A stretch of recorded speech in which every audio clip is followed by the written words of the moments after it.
Welcome to my brand new YouTube channel, Mixed Girl POV, where I share my point of view on what's good. Welcome, welcome, welcome. Thank you so much for tuning in. Please subscribe. Please hit that like button. Please comment in the comment section below. And also, please share this video. Let's help grow together. Thank you so much. Was George Floyd worth more dead than alive? Let's talk. I have done 2 videos this past couple of weeks that are related to George Floyd. This will be my 3rd and likely final video that's devoted to anything related to George Floyd. If there is a new trial at some point, an appeal or something along those lines, I may come back and visit this topic, but for now, this is my final video on George Floyd. I believe that the jury had their minds already made up before the very first day of the trial. I believe that in their hearts and in their minds, they had already found Chauvin guilty before the first word was uttered in that courtroom. So the days and days of testimony from both sides was just for legal show. They just had to go through those motions. But inside, they were probably anxiously awaiting for their turn so that they could give Chauvin the guilty that they had already felt in their hearts and minds from before the day the trial even began. After Chauvin was found guilty on all 3 charges, Pelosi, Nancy Pelosi, went ahead and thanked George Floyd for, quote, sacrificing your life for justice, end quote. What the heck does that mean? Sacrificing your life for justice. Was she saying that she was thankful that he died? Who would say something like that but our good old friend, Nancy Pelosi? How much was this man's life really worth? Was he worth more dead than alive? I'm going to share my POV on this topic, and some of you may not like what I have to say. It may be deemed too controversial to discuss this topic or to bring up some pertinent questions that are related to this topic. But I'm going to share my POV anyways. And I hope that you will, down in the comment section below a little later. George Floyd's life was worth $27 million, according to whoever decided to award his family that amount of money in their civil lawsuit. In In this video, when I mention his family, I am speaking of the adult family members. I am in no way referencing George Floyd's children, no matter what age they are. I am not talking about his children. I am talking about everyone else. Question. What I want to know is, where was his family while he was allegedly leading a life of crime and drugs? Did his life only matter to them once he was dead? Was George Floyd worth $0.00 up until the moment that he took his last breath? Then his adult family members go and hire attorney Ben Crump. And it was his job to turn that $0.00 into tens of millions of dollars. That was his job. By golly, and he's good at it, I guess. But I do wonder if George Floyd only meant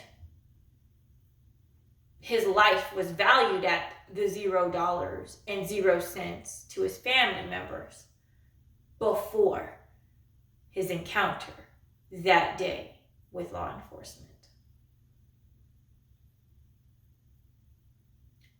It seems that his family cared. They may have cared a little too late or a little too after the fact, or maybe they simply did not care at all while George Floyd was a living and breathing human being. Question. What about George Floyd's girlfriend and his friends?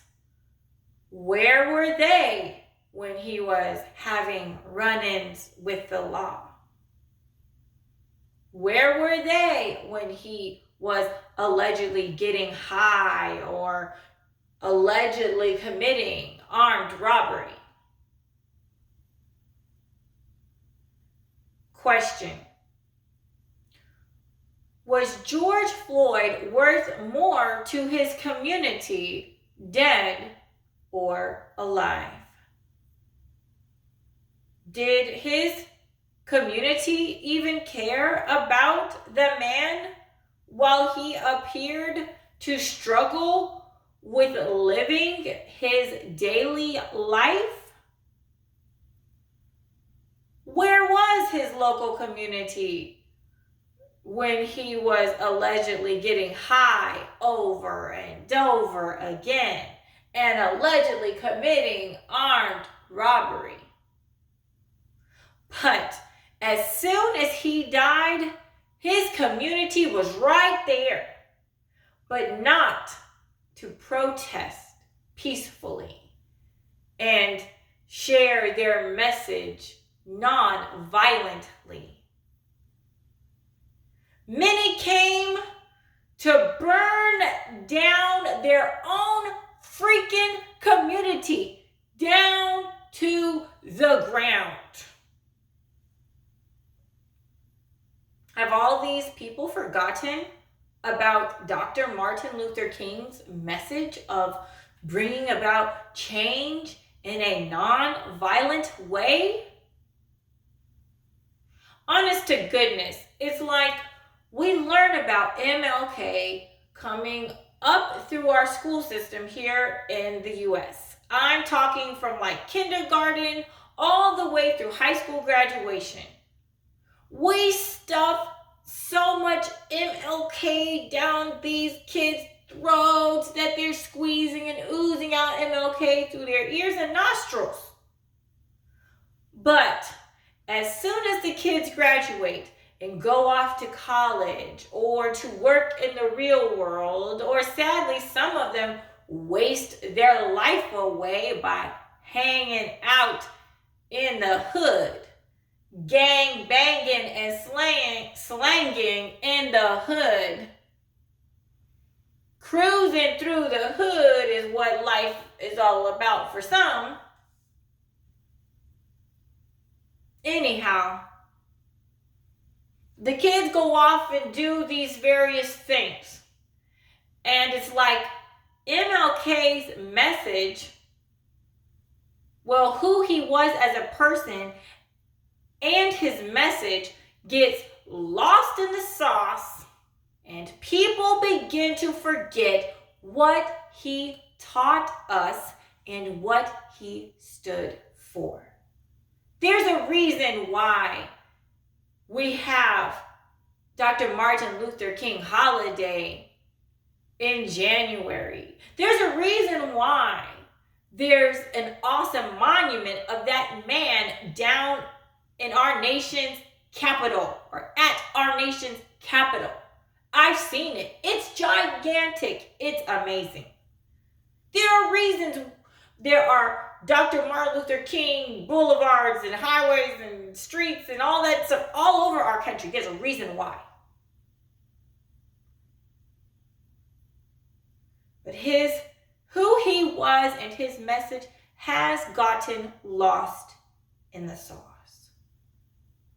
It's a crying shame. It really is. That instead of us carrying on with Dr. Martin Luther King's vision for our country, we are now lifting up the names of thugs and criminals. We are painting murals and hanging pictures of thugs and criminals. We are chanting their names like they've done something great for this country. What a sad state of affairs. There's a saying. The saying is this: don't get it twisted. Well, for many people on the left and for some in the middle, they've got it very twisted. You don't uplift the names of thugs and criminals. You don't want to bring national and international glory and honor to those names, to those people. I'm not saying that their lives didn't matter, because as each of you know, I have stated this many times. I haven't had, it's my profile picture on my channel.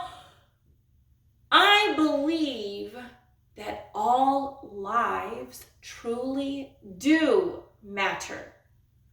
But there is a difference between uplifting the names of thugs and criminals and uplifting the name of a man who actually did something great for this country. Don't get it twisted. Question: was George Floyd's life worth more to our country as a whole, dead or alive?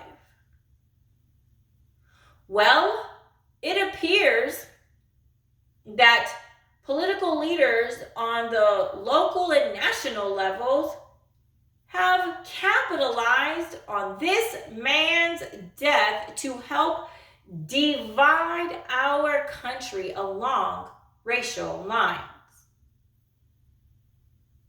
I'm talking about many of those political leaders on the left and a few there in the middle.